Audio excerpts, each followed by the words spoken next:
Inilah hidangan cumi Hermes Spirit Fin yang dikenal sebagai dunia sashimi laut dalam.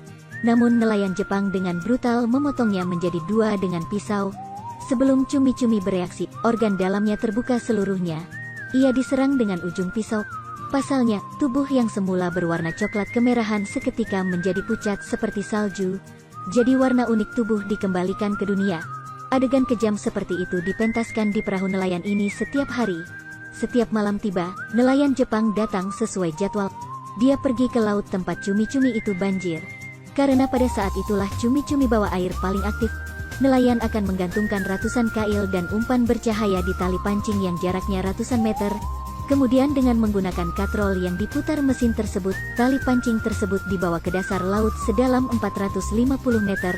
Untuk meningkatkan efisiensi penangkapan ikan, mereka menjatuhkan lebih dari selusin kelompok kait batu tersebut ke dasar laut pada saat yang bersamaan. Begitu saja, mereka sibuk hingga keesokan paginya.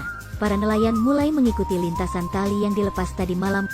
Selamatkan pelampungnya, saya melihat Laku meraih pelampung raksasa, dan gantungkan tali pancing yang terhubung ke bawah langsung ke perangkat katrol di perahu. Saat ia menekan saklar mesin, perangkat katrol mulai berputar cepat selama beberapa menit. Sesampainya di sana, tali pancing sepanjang 480 meter di dasar laut itu perlahan ditarik keluar dari air, dua kait kosong satu demi satu.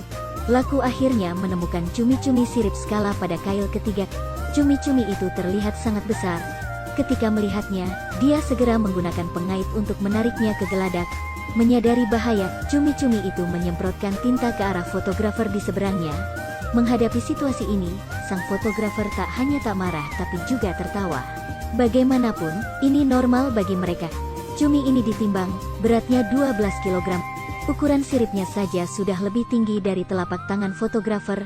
Memanfaatkan kesegaran cumi-cumi tersebut, Laku pun mengeluarkan pisaunya dan bersiap untuk segera memegangnya.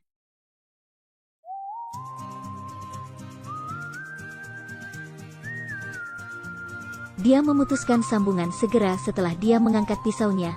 Karena saraf di tubuh dan kepala, dia dengan terampil menggenggam kepala ikan, tarik keluar beserta organ dalamnya.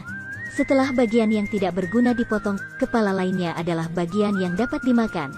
Tapi yang paling berharga adalah benda transparan besar ini. Laku akan membungkus tubuh cumi-cumi tersebut dengan kantong plastik lalu memasukkannya ke dalam freezer agar tetap segar. Baru setelah itu ikan pertama yang keluar dari laut akan dikumpulkan secara resmi. Setelah itu, dia akan mulai mendaur ulang sisa tali garam dengan harapan yang tinggi. Yang mengecewakan, banyak kelompok yang dijemput satu demi satu. Semuanya adalah angkatan udara.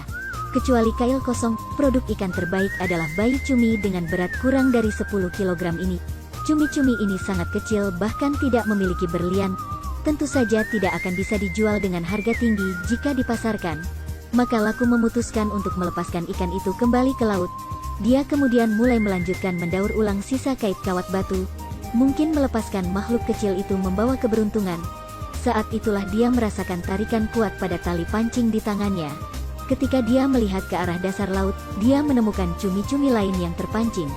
Jadi dia dengan bersemangat mengambil kailnya dan bersiap menariknya ke geladak. Saat dia melihat pemandangan ini, dia meronta dengan panik. Sayangnya, pada akhirnya tak lepas dari nasib ditangkap. Namun peruntungan Laku belum berakhir. Begitu dia menarik ikan itu ke geladak, cumi-cumi kedua muncul di dasar laut. Seperti kata pepatah, hal-hal baik datang berpasangan. Laku senang dan segera menggunakan kail untuk menarik ikan ke geladak. Kedua cumi tersebut memiliki berat yang sama, sekitar 20 kg. Dia menggunakan air bersih untuk membersihkan noda tinta di tubuh mereka, mengeluarkan celananya, dan mengeluarkan pisaunya. Langsung potong menjadi dua. Saraf kedua cumi itu terputus. Mereka berhasil mengembalikan warna dunia. Bayangkan saja kedua cumi ini akan dimasukkan ke dalam oven besi. Air mata juga mengalir dari sudut mulutku.